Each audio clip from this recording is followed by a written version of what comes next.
Have you ever walked out of a restaurant feeling smaller than when you walked in? Like the air outside is heavier than it should be, and every step toward your car feels like you're dragging the weight of someone else's words behind you? That night, I almost let one bad date confirm every insecurity I had about myself. But 3 whispered words from a stranger changed the direction of my life in a way I never saw coming. Before we begin, if stories about kindness, hope, and second chances speak to you, make sure to subscribe, like this video, and share your thoughts in the comments below. Welcome to Your Channel Name, where we believe even the smallest acts of kindness can change everything. It was a Thursday night in late October, the kind where the air in Chicago carries just enough chill to make you regret not bringing a heavier jacket.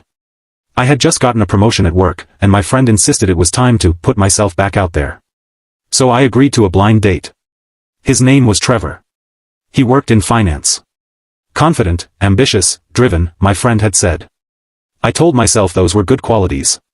We met at a cozy downtown restaurant with warm string lights and the smell of garlic and fresh bread drifting through the air. I got there early, smoothing down my sweater, checking my reflection in my phone's black screen.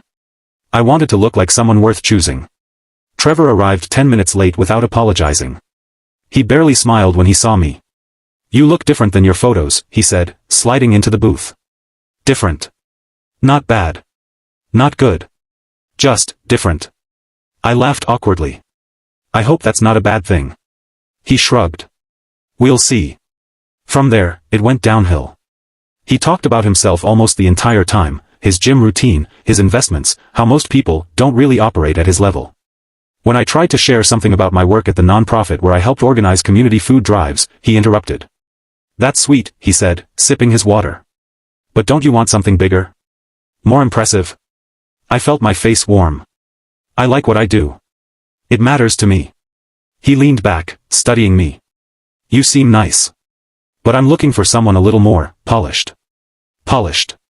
I suddenly became very aware of my simple sweater, my unpainted nails, the way I had tied my hair back because it was windy.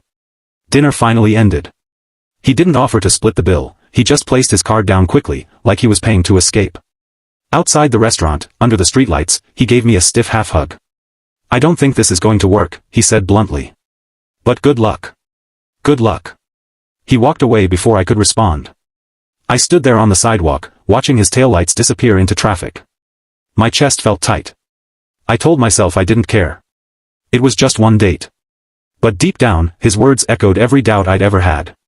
Maybe I wasn't impressive enough. Maybe I wasn't polished enough. Maybe I wasn't enough. I turned to go back inside the restaurant because I'd left my scarf hanging on the back of the booth. The warmth hit my face as soon as I stepped through the door. Our waitress, the one with kind brown eyes and a messy bun, noticed me right away. She had been quietly attentive all night, refilling water glasses, offering polite smiles. "Everything okay?" she asked softly. I forced a smile. "Yeah. I just forgot my scarf." She grabbed it before I could reach the table. When she handed it to me, she hesitated. Her eyes searched my face like she could see the crack in my composure. Then she leaned in slightly and whispered, "For what it's worth." I would have stayed. I blinked. "What?" She gave me a small smile. "I would have stayed. You listened. You were kind. You talked about helping people like it actually matters. That's rare." For a second, I couldn't speak. She squeezed my hand gently. "Don't let someone who doesn't see your value convince you it's not there." And just like that, she walked away to greet another table. I stood there, scarf clutched to my chest, feeling something shift inside me. She didn't have to say anything. She didn't owe me comfort. I was just another customer on a busy Thursday night. But she chose kindness. And somehow, her words mattered more than his. That night, instead of going home and replaying Trevor's criticism over and over, I replayed hers. "You listened. You were kind. That's rare." The next morning, I couldn't stop thinking about it. About how easily she could have ignored what she saw. How many times had I noticed someone hurting and stayed silent?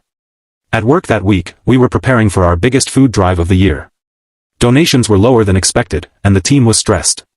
Normally, I would have focused only on logistics, numbers, spreadsheets, deadlines. But something about that whisper nudged me to do more.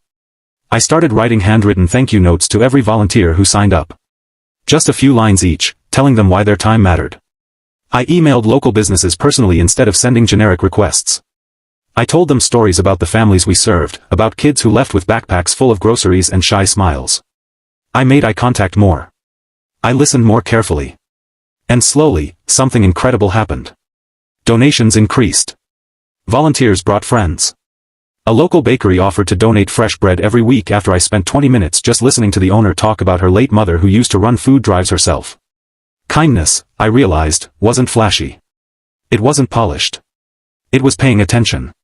2 weeks later, we held the food drive in a church parking lot on the south side. The line of cars stretched around the block. Families waited patiently, some with toddlers in the back seat, others with grandparents riding shotgun. As I handed a box of groceries to a tired-looking dad, he said quietly, "You have no idea how much this helps." And for the first time, I truly believed I was exactly where I was supposed to be. Later that afternoon, as we were packing up, I felt a tap on my shoulder.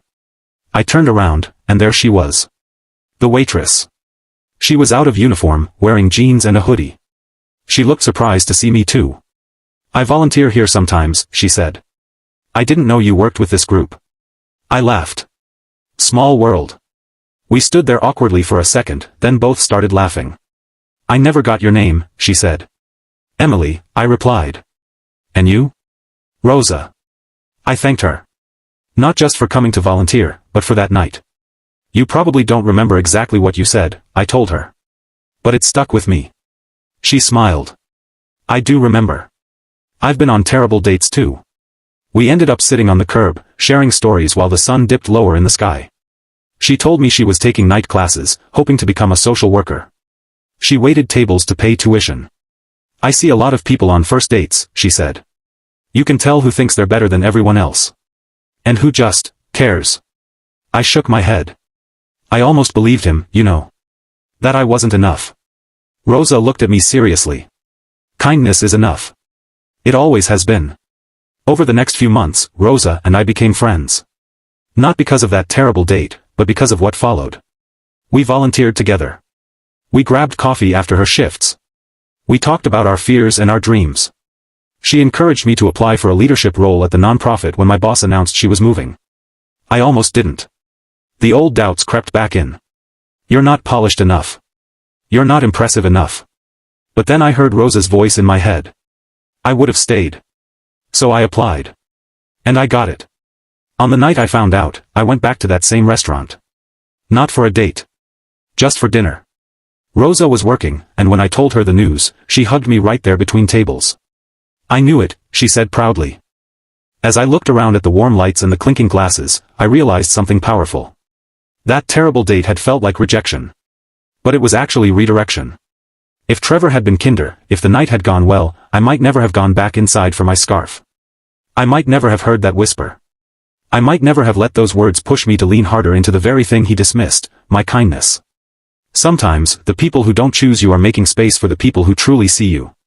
And sometimes, the smallest act from a stranger becomes the loudest voice in your head when you need it most. So here's what I want you to remember. You never know who is standing on the edge of believing they're not enough. Your smile. Your words. Your quiet reassurance. They might feel small to you. But to someone else, they could be the turning point. Be the whisper that reminds someone of their worth. Be the reason they go home believing they're enough. Because in a world obsessed with being impressive and polished, kindness is still the rarest, and most powerful, thing we can offer. And trust me, it changes everything.